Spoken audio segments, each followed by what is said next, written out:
दोस्तों, सोचो कि आप एक घने जंगल में हो और आबादी से दूर, जहां ना कोई सेलफोन है और ना ही इंटरनेट। ऐसे में आप क्या करेंगे? इसका जवाब है स्टारलिंक।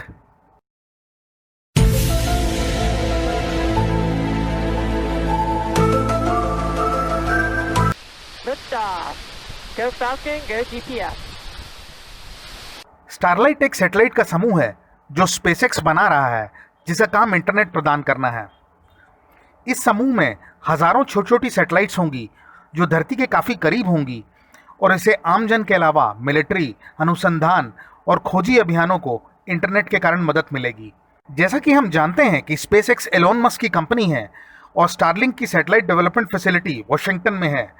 स्पेस एक्स के अनुसार इस पूरे प्रोजेक्ट की कॉस्ट लगभग 10 बिलियन यूएस डॉलर्स आएगी। 2018 में पहली 2 प्रोटोटाइप सैटेलाइट्स को छोड़ा गया था और 2019 में 60 सैटेलाइट की पहली खेप स्पेस में भेजी गई थी। 2020 के हिसाब से स्पेसएक्स हर लॉन्च में 60 सैटेलाइट भेज रहा है और 2021 से 22 तक स्पेसएक्स नॉर्थ अमेरिका और कनाडा में उसकी बीटा लॉन्चिंग भी कर देगा। स्टारलिंक धरती पर हर जगह इंटरनेट प्रोवाइड करना चाहता है और कंपनी के हिसाब से उसकी लेटेंसी या विलंब 20 मिलीसेकंड से भी कम होगा, जो गेमिंग के लिए चाहिए होता है। ये लेटेंसी केबल इंटरनेट से अच्छी है और ऑप्टिक फाइबर की श्रेणी में आती है। वैसे ऐसी सुविधा देने के लिए लगभग 1000 सैटेलाइट्स ही काफ़ी हैं, लेकिन स्टारलिंक ने 12000 सैटेलाइट्स अंतरिक्ष में भेजने की योजना बनाई है। जून 2020 तक कंपनी ने 540 सैटेलाइट्स लॉन्च भी कर दी हैं, लेकिन अब कंपनी ने 42000 सैटेलाइट लॉन्च करने की परमिशन भी ली है। वैसे इतनी सारी सैटेलाइट्स की क्या ज़रूरत है? वजह है कि ये धरती के इतने पास हैं कि इन्हें वहाँ रहने के लिए अपनी कक्षा में घूमते रहना पड़ेगा और ये बहुत ही छोटा एरिया कवर करती हैं, इसलिए पूरी धरती पर इंटरनेट सुविधा के लिए इनकी संख्या बहुत सारी होनी चाहिए। वैसे आज तक इतिहास में सिर्फ 9000 सैटेलाइट्स ही छोड़ी गई हैं, जिसमें से 5000 धरती के ऑर्बिट में हैं और उनमें से भी सिर्फ 2000 ही ऑपरेशनल हैं। स्टारलिंक धरती पर एक छोटे से पिज़्ज़ा जितने बड़े एंटीने से इंटरनेट रिसीव करेगा। इसका मासिक खर्चा कितना आएगा और ये रिसीवर कितने का होगा, इस पे कंपनी ने अभी तक कुछ नहीं कहा है। दोस्तों, स्टारलिंक इस प्रोजेक्ट से जो भी धन कमाएगा उसे उनके मार्स प्रोजेक्ट में लगा दिया जाएगा और आगे चल के ये सुविधा मार्स में भी शुरू करने की योजना है। वैसे धरती पे कई जगह इंटरनेट की काफ़ी सारी चीज़ें बैन हैं, जैसे चाइना में फेसबुक, इंस्टाग्राम, ट्विटर और गूगल तक बैन है।